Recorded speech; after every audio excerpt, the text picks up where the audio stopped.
Hello everyone, and welcome to another episode of Hardware Acquisitions. This time around I haven't got as much stuff to show, but the cards that I did get are really awesome, and we got something pretty special in as well, so I thought it was worth doing another one of these videos on. Now if you're in my Discord server, I've given little sneak peeks of most of these items, but if you want a more detailed overview, here you go. Anyway, without any further ado, let's get into the cards. First card up is the actually quite rare Radeon X1950 XTX. So this thing has been one of my most desired cards for a very long time now, only second to the 2900 XT, and since I got one of those cards a while back, this has been my most desired card for a number of months now, and well, I finally got it. This one is a bit different compared to your regular X1950 XTX.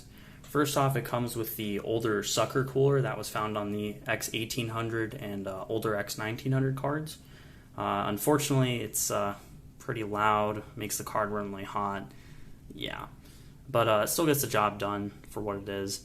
But I wish it came with that that translucent red cooler that most of these cards came with, as that one seems to be a whole lot better for this thing.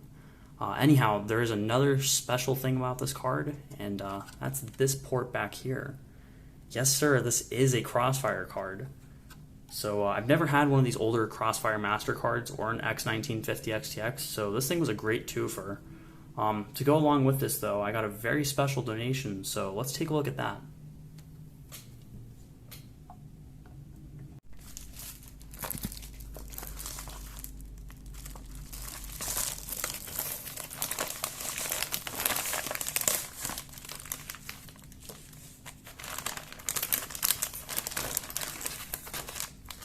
Alright, so if you're familiar with these cards, you might know what this is, but for a little background on how I got it first. Recently I was talking about my acquisition of the X1950 XTX on the Pixel Talk Discord, and the subject of CrossFire came up. It's something I've been wanting to do for a while to these old cards, but it requires a master card, which is right here, and an extremely rare CrossFire cable, which I didn't have at the time. Well, Nathan over at Pixel Pipes pinged me and graciously offered to send me one of those unobtainium cables, and of course I had to accept. So here it is. I've tested it and it works fine with the X1950 and X1900 XTX, so expect some content on that soon. A huge thanks goes out to Pixel Pipes for that, as these cables are nigh impossible to find nowadays. By the way, if you haven't heard of his channel, he makes some awesome retro hardware content here on YouTube. I'll link it below. But Nathan, thanks again for the donation. It's much appreciated. Next up is an 8800 GT.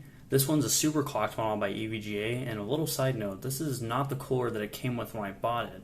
Instead it had an old Thermaltake Duorb, which I thought was totally overkill for this thing, so I took that cooler and slapped it on my overheating X1900 XTX, and now it's much better.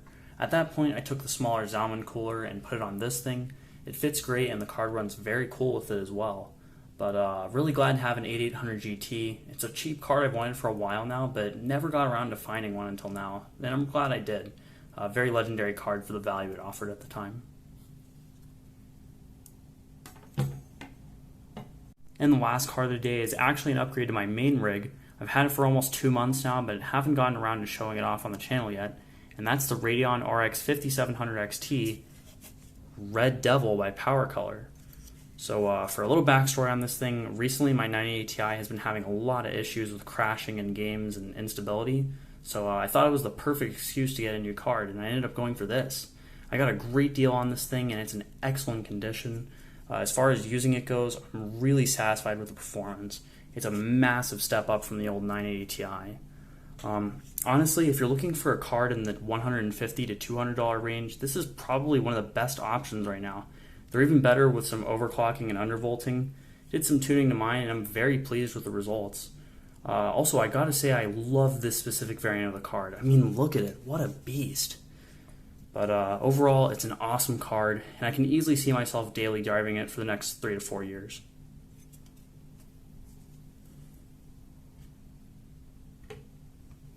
Anyhow, that'll be it for this shorter episode. Very excited to do some CrossFire testing with the X1950 XTX. And as always, if you guys have any suggestions, comments, leave them down below. I really appreciate all the feedback. Thank you all for watching, and I'll see you all in the next one.